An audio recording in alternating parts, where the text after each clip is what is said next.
இந்த ரேஸ்லாம் ஈடுபடுறாரு. திடீர்னு ஃபேன்ஸ் எல்லாரையும் மீட் பண்ணி 500-600 பேர் இருக்காங்க, எல்லாருக்கும் நின்று ஃபோட்டோ கொடுக்குறாரு. லவ் சிம்பிள்லாம் காட்டுறாரு, ஹார்ட்லாம் காட்டுறாரு. இது அஜித் சார் கிட்ட இது வரைக்கும் நம்ம பார்த்ததில்ல. இது ஒரு பெரிய மாற்றமாக இருக்குது. மலேசியா போனோடனே என்ன காரணத்தினால அப்படி ஒரு உற்சாகம் அவருக்கு வந்திருக்கு? இல்லை அஜித்தை பொறுத்தளவுக்கு அவர் எப்போவுமே ரசிகர்களை சந்திச்சுட்டு இருக்காரு. அவர் அதை எந்த காலத்துலேயும் அவர் வெளிநாடுகளில், ஓகே, சென்னையில் கிடையாது. பெரும்பாலும் ஏர்போர்ட்டில் போகும்போது அவரை யார் பார்க்குறாங்களோ அவங்களோட புகைப்படம் எடுத்துக்கிறது ஒரு வழக்கமாக வச்சுருக்காரு. ஓகே. பட் வெளிநாடுகளுக்கு போகும்பொழுது அவர் சந்திக்கணும்னு விரும்புனா அவர் நின்று ஃபோட்டோ கொடுக்குறாரு. அதெல்லாம் ரெகுலராக நடக்கிறது தான். இன்றைக்கி கூட அது நீங்கள் சொன்ன மாதிரி வரிசையாக ஒரு பெரிய க்யூ நிற்கிது. எல்லாரையும் ரொம்ப பொறுமையாக அவ்வளோ நேரம் நின்று எடுக்கிறதுங்கிறதெல்லாம் நிஜமாக பெரிய விஷயந்தான்.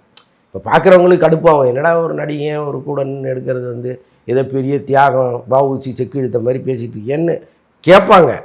ஆனால் இன்றைக்கி இங்கே பல நடிகர்கள் இருக்கிற அவங்களுடைய தனிப்பட்ட குணத்திற்கு இதை கம்பேர் பண்ணிங்கன்னா எவ்வளோ மேல் தான்.